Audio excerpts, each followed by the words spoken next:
Just the thought of knowing you don't have to work for money and you could have your money be like little soldiers to create more money. I Yeah. just fell in love with the idea of the whole FIRE mindset, financially free, retired early, all that stuff. So you come to a point where you're making more money from streaming than you are from competitive play. What's the most you made from competitive play? Do you remember? Probably like it was maybe 8 to 10 grand a month off the salary I had. Yeah. But that was kind of the salaries they were starting really low. Like you were happy to be able to buy food and make a living off this way back in the day. And then Yeah. it ramped up. NBA team jumps in, invests $30 million. Another one does double that. And the salaries ended up getting so high to where a player I know was making over $4 million over his contract just because he was so good. So the salaries obviously went up that high. What do you think the highest paid LCS guy is making? LCS for North America, I can give me a second to think about it, but I know for worldwide, the best player in the world, his name is Faker. He gets offered over $30 million a year. Faker. He turns it down because he wants to stay in Korea to be on the best team to have a chance at competing. He's Korean. Yeah. Oh wow. Okay. Yeah. Shocking.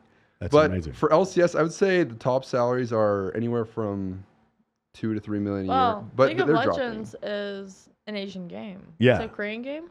The viewership in China is insane. Really? Yeah. It's like tenfold what it is. Wow. Where do they watch it on? Do they watch it on He Twitch? said, so for instance, Bunny told me before that people that play basketball, people that play football, when you're in China, it's League of Legends. Wow. Like instead of wanting your kid to go pro in football, baseball, whatever it may be, it's League of Legends.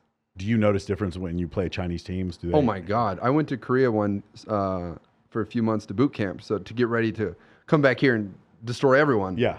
We got fucking hammered in Wow. Korea playing all their teams. We were playing their B teams to their teams, still getting destroyed because they were so good. If you were going to say like the top team in the world, whatever country they're from, what do you think makes them different than other people? Is it coordination? It's Is it just what Bree stick just work? talked on. When you're 13 years old, my dad's yelling at me because I'm playing.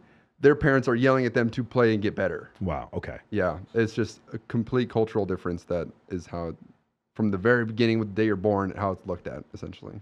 When did you start seeing? So you probably see the streaming part as a business. When did you start seeing other things like real estate, Bun Censored? When did you start saying, I don't want to do this as much competitively, and start seeing a transition there?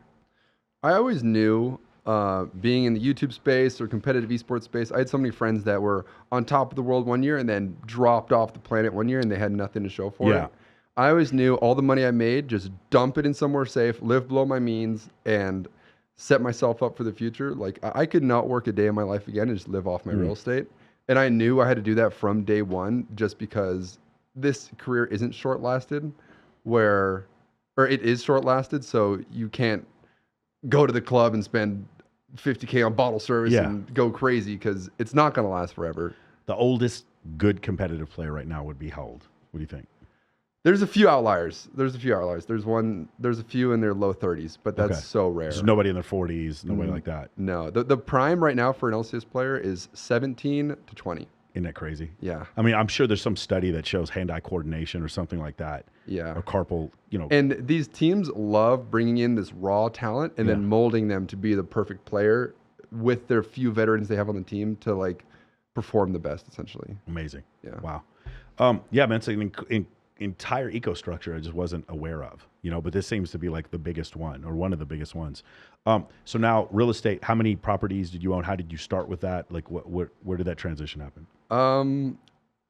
So when I moved out to Vegas, I was in San Diego and I was living with my dad, and he was driving me freaking nuts. So I went from San Diego up to LA to compete, back to San Diego because I didn't want to pay rent in LA. And then I was like, okay, my dad's driving me crazy, a few $100,000 in the bank. Let me figure out a space to live. I wanted no state income tax, so it was either Oregon, Florida, or Texas, or Nevada. I said, Vegas is 4 hours away from my home, can drive up and back super easily. That's the spot. And then I just knew, like I said, I had to dump my money somewhere safe. I have 6 single-family homes now here that produce a couple thousand each in revenue, passive income now. I just fell in love with passive income. Just the thought of knowing you don't have to work for money and you could have your money be like little soldiers to create more money. I just fell in love with the idea of the whole FIRE mindset, financially free, retired early, all that stuff. Who taught you? Was there a certain person in real estate that gave you some advice here? It was one day I was in the car with my dad. I was like 13 years old. I said, Dad, how do you get a home? And he was like, oh, people own homes and then people will pay the owner to like live in them. I said, so someone can like make money by just owning something and they get a bunch of money every month for doing nothing? He goes, yeah, pretty much. I go, what? The capital class. For some reason, that Capitalism. just stuck with me. And I was like, are you kidding me? I want to do that. That sounds awesome. Because growing up, I wasn't like extremely poor or anything, but money was always a stress factor. And so just the mindset of you could have unlimited passive income theoretically is insane to me. Do you have a management company that deals with your renters? I have someone that I live with that helps me out a bunch, that helps me take care of everything, so I don't have to worry about it all the Okay. time, so. Because I can imagine that would be rough with 6 single families. And your rent exceeds what you're paying for the mortgage. Yeah, the average mortgage is probably, I have a few locked in when interest rates were really low, around like the 2.5, 3 range. So those are just money printers. I have a few that are in like the 5, 6 range that are doing each on average probably 1.5 in passive income a month. So for each Yeah. of them, yeah. And then what would you say if somebody wanted to start down this path? How much do you think they should have saved initially for like a down payment and to do your first house? And then what like then the second house, what would you do for that? Are you taking out loans on the first house for the second house? Like how is this all working for you to get to 6? I'm sure there's more real estate savvy people that could teach way better than I did. I Yeah. did kind of the dumb, low effort approach where I can just throw 20% down, rent it out. It's already cash flow positive. Great.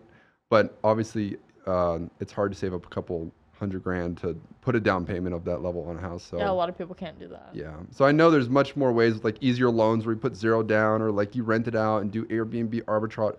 I'm sure you could Google it and get way better advice than I can. What do you think the minimum amount for somebody to start doing that? What do you think it'd be? I know Having there's 100K in the bank. Like there's something like so that? many fancy loans that you can Yeah. even do 0% down, that you can try to like work your way up and then, or like borrow money in weird ways, or like live in it for a year or so. I think just Google it. Don't ask me. I'm just a gamer nerd that threw money in a smart place. Do you want to go to 10 houses, 20 houses? Do you want to get like multi-unit